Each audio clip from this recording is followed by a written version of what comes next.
गुरुर्ब्रह्मा गुरुर्विष्णु गुरुर्देवो महेश्वरा गुरुर साक्षात परम ब्रह्म तस्मै श्री गुरुवे नमः। जब भी सनातन की बात होती है, जब भी भक्ति मार्ग की बात होती है, अध्यात्म की चर्चा होती है, तो हमारे यहाँ गुरु की जो पूरी यहाँ पर भूमिका है, उसे सर्वोपरि दिखाया गया है।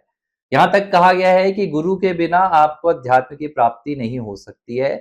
और वाक़ई में क्या ये सच है कि अगर कोई व्यक्ति अकेले चलना चाहे, जैसे मैं बुद्ध धर्म की बात करूँ, बौद्ध धर्म में, तो बौद्ध धर्म में कहा गया कि भई आपको स्वयं का दीपो अपना भव। अप्पदीपो भवा, आप अपना खुद का विकास कीजिए, खुद की जागृत कीजिए। लेकिन सनातन में ये नहीं कहा गया।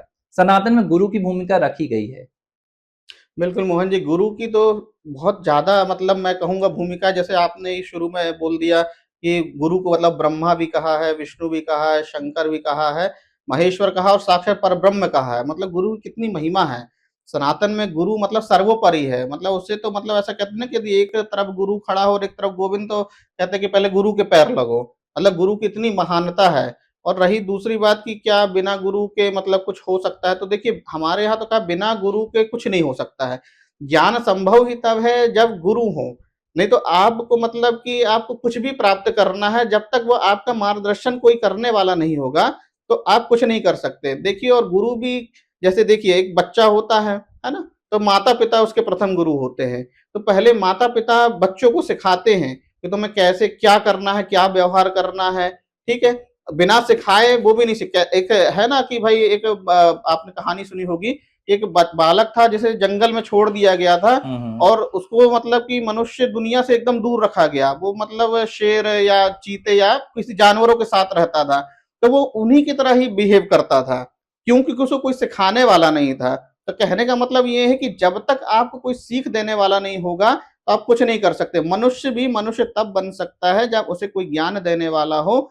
तो बिना गुरु के तो कुछ भी नहीं हो सकता। इसलिए कहते हैं प्रथम गुरु माता-पिता है, फिर हम जब स्कूल जाते हैं तो वो द्वितीय गुरु हैं, फिर हमारे दीक्षा गुरु होते हैं। हमें कुछ भी सीखना हो, जो भी हम सीखते हैं, जो हमें सिखाता है वो हमारा गुरु ही है और बिना गुरु के कुछ नहीं हो नहीं, सकता। यहाँ पर मुझे लगता है कि गुरु से लोगों को कई बार भ्रम हो जाता है कि गुरु अर्थात यानी कि कोई व्यक्ति विशेष हुँ, हुँ। या कोई टीचर ही हो हुँ, हुँ। या कोई सिखाने वाला हो। लेकिन मुझे लगता है गुरु मतलब जो आपका मार्गदर्शन कर सके। बिल्कुल। देखिए गुरु का मतलब ही होता है कि देखिए गुरु शब्द का मतलब ही होता है ना कि जो आपको प्रकाश की ओर ले जाए, है बिल्कुल। ना? गुरु शब्द का अर्थ ही होता है जो अंधकार से प्रकाश की ओर ले जाता है, वो गुरु होता है।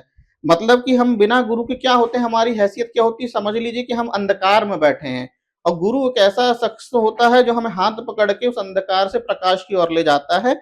इसलिए कहते हैं कि हमें हर रास्ते में, हर चीज़ में गुरु की आवश्यकता है।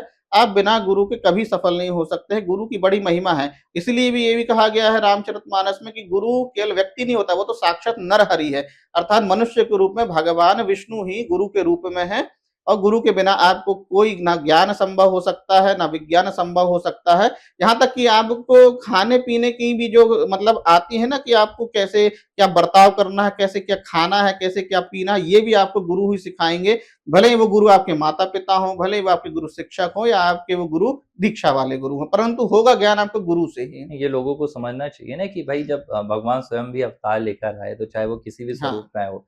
राम जी आए तो उनके गुरु वशिष्ठ थे, बिल्कुल, कृष्ण जी आए तो उनके गुरु बिल्कुल। संदीपनी थे, जी, भगवान ने देखिए ना संदीपनी। इस बहाने आपको मतलब उदाहरण भी दिया कि जबकि भगवान तो समर्थ है ना? वो तो पूर्ण है, लेकिन भगवान ने ऐसा क्यों किया कि उन्होंने गुरु बनाया? उन्होंने हमें शिक्षा देने के लिए गुरु बनाया कि देखो मैं जब पूर्ण होके, समर्थ होके भी हाँ। गुरु के पास जा रहा हूँ, उनसे शिक्षा ग्रहण कर रहा हूँ, तो फिर हम मनुष्य या की तो मतलब हैसियत ही क्या है? मतलब भगवान ने शिक्षा देने के लिए हमें ऐसा किया, तो इसलिए कहा जाता है ना कि बिना गुरु के कोई भी कार्य संभव नहीं है। और ये परंपरा चलती आई है। चलती आई है। मतलब श्री रामचरितमानस के रचयिता हैं हुँ, गोस्वामी तुलसीदास। हुँ, उन्होंने अलग-अलग गुरुओं से सीख लिया, बिल्कुल, अलग-अलग उनके अलग-अलग पथ पे गुरु रहे हैं। बिल्कुल, वाल्मीकि के अलग गुरु रहे हैं। बिल्कुल, मतलब जितने भी आप सिद्ध पुरुष देखेंगे, स्वामी हाँ, विवेकानंद आप देख लो, देखिए जब तक उन्हें गुरु की प्राप्ति नहीं हुई, देखिए तब तक वो भगवान अध्यात्म में नहीं आ बिल्कुल, पाए। देखिए भगवान का भी एक अवतार है दत्तात्रेय जिन्हें कहते हैं, भागवत बोले उनके 24 गुरु हैं। उन्होंने अपने जीवन की शिक्षा 24 लोगों से ली, मतलब 24 टाइप के उनके अलग-अलग, मतलब कहीं अजगर है, कहीं मधुमक्खी है, कहीं कोई राजा है, अलग-अलग लोगों से उन्होंने शिक्षा दी। तो मतलब कि जिससे भी हमें ज्ञान मिले, वो गुरु कहलाता है। मतलब कहने का तात्पर्य ये है कि आप बिना किसी के सिखाए नहीं सीख सकते हैं। हाँ, मतलब अलग-अलग उदाहरण भी जैसे मैंने हाँ, अभी स्वामी विवेकानंद जी का दिया, हाँ, तो हाँ। उनके साथ क्या था, एक कथा उनकी आती है कि स्वामी विवेकानंद जी बड़े नास्तिक प्रवृत्ति के थे शुरुआत में, मतलब वो धर्म को मानते नहीं थे और वो हर चीज पर बहुत लॉजिक लगाते थे कि भाई जब तक मुझे सिद्ध करके नहीं दोगे तब तक मैं नहीं मानूंगा। लेकिन जब उनकी मुलाकात श्री रामकृष्ण परमहंस से होती है, उनके गुरु बनते हैं वो, उसके बाद उनके जीवन में एक ऐसा परिवर्तन आया कि भाई फिर उनसे बड़ा तो कोई आध्यात्मिक ही नहीं रहा व्यक्ति। देखिए ना, गुरु ने उन्हें अंधकार से प्रकाश की ओर लाया और इस बात का उल्लेख उनकी जीवनी में मिलता भी है। बिल्कुल वो कहते भी हैं कि भाई भगवान से मिलाने वाला है। भी वो कहते हैं माँ काली से मैंने देखा था बिल्कुल कि वो बात करते थे बिल्कुल रामकृष्ण परमहंस। बिल्कुल, इसलिए हमारे यहाँ गुरु की बहुत भारी महिमा है। तो गुरु की मतलब हमारे कम से कम सनातन हमारे भारतवर्ष में तो गुरु की परंपरा सदा से चली आई है और आज भी है। और यदि कहीं देखिए कहीं ऐसी परंपरा ना भी हो ना, तो मेरा कहने का ये मतलब है कि आप जिससे भी कुछ सीखते हैं तो एक प्रकार से वो आपका गुरु ही है, क्योंकि उसने आपको कुछ ना कुछ तो सिखाया ना। तो आपको जो सिखा रहा है तो किसी ना किसी रूप में तो आपका गुरु है। तो मेरा कहने का ये मतलब है कि आप बिना गुरु के तो कुछ नहीं सीख सकते। इसलिए हमारे यहाँ गुरु का बड़ा भारी महत्व है। और फिर हमारे यहाँ तो ये भी रहता है ना कि हम जहाँ भी, जैसे अगर हम पृथ्वी को भी गुरु मान लेते हैं, बिल्कुल। बहुत सी परंपराएं हैं कि हम पृथ्वी को गुरु रूप में पूज लेते बिल्कुल, हैं। जिससे हमें सीख मिले, यदि हमें पृथ्वी से कोई सीख मिली तो वो हमारी गुरु हो गया। हमें सूर्य से कुछ सीख मिला वो हमारे गुरु हो गया। हमें चंद्रमा से सीख मिला, हमें जिससे भी कुछ सीख मिलती है वो हमारे गुरु ही अच्छा, कहलाते इसके हैं। पीछे एक और कई लोग चर्चा करते हैं, एक और रीजन भी है कि बोले जब आप स्वयं से कुछ करने का प्रयास करते हाँ। हैं तो वो मैं का जो अहंकार वाला आपका स्वरूप है वो आ जाता है। बिल्कुल, आप क्या होता है कि यदि आप कुछ से मतलब कि आपने मतलब कुछ ऐसा कार्य कर लिया, तो आप में ऐसा अहंकार आएगा कि अरे मैं सर्वे सर्वा हूँ, मतलब हाँ। मैं ही सब कुछ हूँ। तो यदि आपने वही चीज़ गुरु के ज्ञान से लिया, तो आपका में अहंकार भी नहीं आएगा, कर्तापन भी नहीं आएगा और हाँ। आपका अहंकार नष्ट होगा। और वैसे भी देखिए, आप कुछ भी सीखते हैं तो ऐसा हमें लगता ज़रूर है कि वो हमने अपने हिसाब से किया या अपने मन से किया, लेकिन ऐसा नहीं है। आपने कहीं न कहीं किसी न किसी को देखकर, सीख कर ही वो काम किया है। वो इनडायरेक्टली वो भले ही आपको पता ना हो, पर वो आपका कहीं न कहीं ऐसा है कि जो जिससे आपने ये सीख ली वो आपका गुरु कहलाएगा। वो भले ही आपके ज्ञान में हो चाहे ना हो। हाँ, जैसे अब महाभारत में उदाहरण आता है कर्ण का।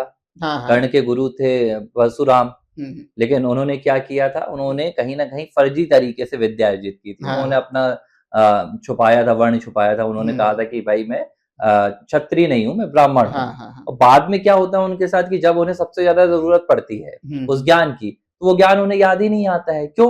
भैया क्योंकि आपने गलत तरीके से शिक्षा अर्जित की थी। बिल्कुल, बिल्कुल, उसमें आता है कि वो इनके गुरु थोड़ा रुष्ट हुए, हाँ। उन्हें गलत तरीके से बताया तो उन्होंने ही मतलब उनको ऐसा श्राप दे दिया कि जब ज़्यादा ज़रूरत होगी कभी इस ज्ञान की, तो आपको याद ही नहीं आएगा। कहने का मतलब है कि आपको अपने गुरु के प्रति मतलब सच्ची श्रद्धा होना चाहिए और ईमानदारी होनी नहीं, जैसे चाहिए। आरुणि का उदाहरण आता है। हाँ। आरुणि ने क्या किया? उन्होंने तो गुरु बनाया भी नहीं, मतलब हाँ। गुरु से शिक्षा नहीं ली। हुँ, हुँ। लेकिन उन्होंने उसके बावजूद हुँ। एक भक्ति के स्वरूप के तौर पर उन्होंने अपने द्रोणाचार्य को गुरु मान लिया हाँ, था। वहाँ आरुणि एकलव्य जी ने एकलव्य सीखे था, था। माफ़ी चाहूँगा। एकलव्य, हाँ। आरुणि की भी गुरु भक्ति हाँ, आती उनकी भी है, गुरु भक्ति आती है। लेकिन बिल्कुल। यहाँ पर हाँ। एकलव्य का था। हाँ, तो एकलव्य। उदाहरण था, हाँ, उन्होंने सीखा। बिल्कुल।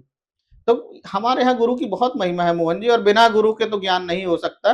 तो हमें कहीं न कहीं तो गुरु की शरणागत होना ही पड़ेगा हमें।